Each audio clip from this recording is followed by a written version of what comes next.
You got it, baby. Come on. Aswand, Cruickshank, your one and only Move Swiftly speaker, checking in for a daily Move Swiftly thought, giving you a perspective on teamwork that you will not get anywhere else. Reporting to you day 2 of the Orlando edition of the daily Move Swiftly thought. Final day here in Orlando. Heading back to Palm Beach later on this afternoon once all the festivities are over with. Been an incredible time. Can't wait to do an even deeper dive on everything I picked up. Can't wait to write an article about it, do a full, lengthy, very lengthy podcast episode about it. Have a few people that I met at the event on the podcast. Tons of incredible energy.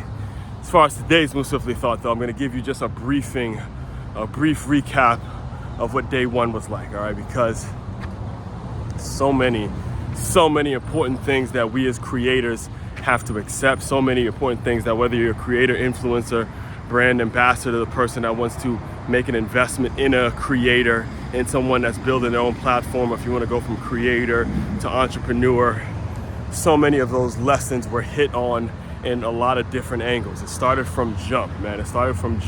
Lesson number 1, man, document everything. Document absolutely everything. Now, I go to these events with a different lens than maybe not as many as I may think, but I go to these conferences asking myself, how am I going to be able to run my own events one day? How am I going to be able to be the host one day of my own type of creator fest? How am I going to create my own events and create opportunities for the people that are prevalent in my community, that are looking for my community? When I say community, I don't mean skin color by any means. I mean the people that are creating constantly, and they believe in their pride, they believe in their brand, in particular former athletes that have become business owners, and they want to really make their mark in the business world after being a former athlete. Those are the people I serve. The single parents out there that are grinding, trying to create opportunities for the kids. That is what I mean when I say community. We no longer correlate community with skin color around here. I did an article about that, a full episode about that. I've dived deep into that. So just a kind of a disclaimer that I'm putting out there. All right. So as far as the event, initially, like I said, I look at it and ask myself, what exactly do I have to do to one day I'm running my own events? And very first thing I picked up from this is document everything. Document absolutely everything. Document the lows, the lower than lows, the ones where you feel like, look, the points in which you feel like, look, you just won't get there. Document everything. The founder of this event, the 2 founders, I should say, Patrick is going to be ready to speak in about an hour or so, so I'll be in there for that. But the founder, Icon, they call him Icon, and Patrick, they started the event with this incredibly motivating video where he spoke about the day the inception of the idea in his head was birthed.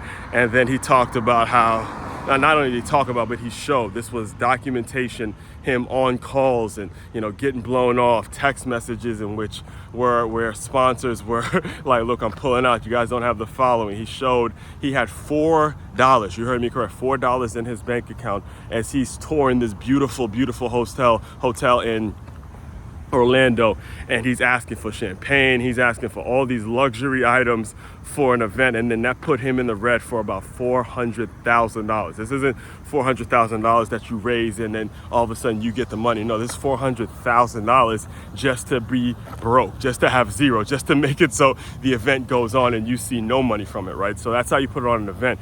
And he documented all of this, and immediately I was bought into him. I was bought into everything he's about. And regardless, when you set the tone like that for an event, regardless of how much information a person may or may not pick up from it, they've already bought into you.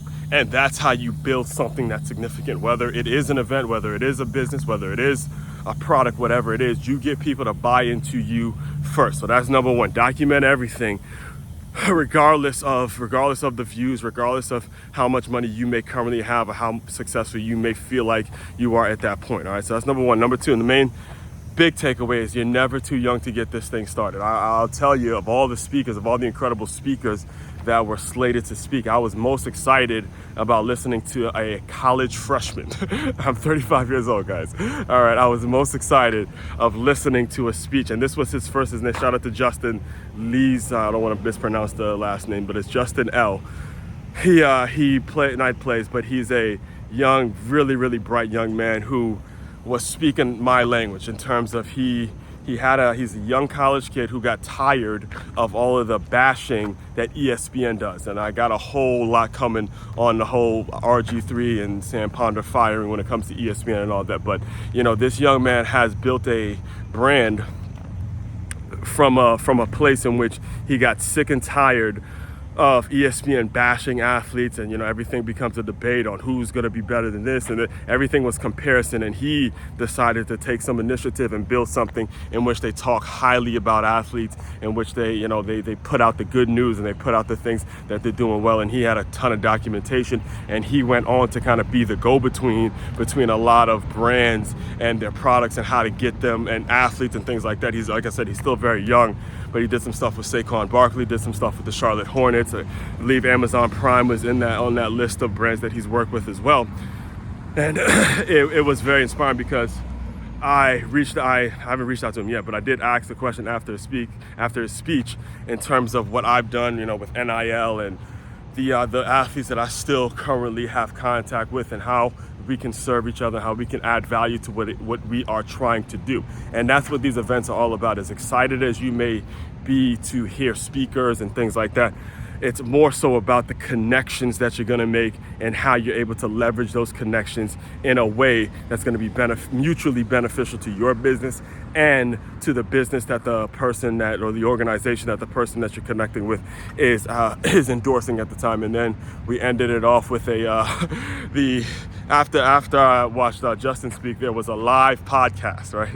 Live podcast. One of the things I was really excited about seeing was a live podcast. I believe it's the Success Story podcast. Scott Clary, who's actually based out of Miami, and they in fact did a live podcast right there at the event. And me, again, as a podcast host the number one show on innovative teamwork. Now I'm more so thinking about, okay, how do I leverage it? Because him as a podcast host, there was nothing, you know, there was nothing different about him or something. There's nothing about him that made me say, okay, I can't be in his shoes one day where I'm hosting a live podcast at an incredible event like this. If I make the right connections, you know, whether it's me needing to get my views up, whatever the case may be. Now I saw a blueprint on how to do it, and then I go out and I incorporate the same sort of things in my business. And then right after that, there was an AI fireside chat where they had a panel just, you know, chatting about things that are AI related and all that kind of stuff. And one of the individuals on that was on that panel, I happened to see him in the bathroom later that night. So after we did that, we got a chance to rest a little bit, and then we went up to the rooftop, you know, the hotel that the event is being held at. We went to a rooftop to watch fireworks and, you know, kind of kick back. I threw a couple. He had not a couple, I had literally one Corona, right, because I'm not a big drinker anymore these days, but had some great food and all that kind of stuff. And then the night was winding down, I went to the bathroom, and I happened to see one of the guys that were on the panel, and, you know, one of the main guys that I meant to connect with, but kind of lost track of him after his talk. But we connected, and he was telling me about some of the tools that use AI to streamline my work and all that kind of stuff. And, you know, that was day one. And I gave you like a very briefing of it. But trust and believe, as I get into more detail, and, you know, I'm about to go to now today, I'm actually really looking forward to, I think there's a group called the Misfits that's going to be speaking and all that. So there's going to be a lot of great things coming on this final day, and I look forward to recapping everything with you in full detail. Just stay tuned to everything here. Subscribe to this channel. New videos come out every single day, and again, if I was motivated before, you better believe it's almost like it hit an exclamation point just by going to the event, being around other creators. All right. All that being said, as well, main website to check out to dive deeper into all my work, it's makeyourmove.com. That's makeyourmove.com. One-stop shop for your teamwork and your self-development needs. Aswand, Cruickshank, your one and only Move Swiftly speaker. Check it out. You guys continue to move swiftly. We will talk more soon.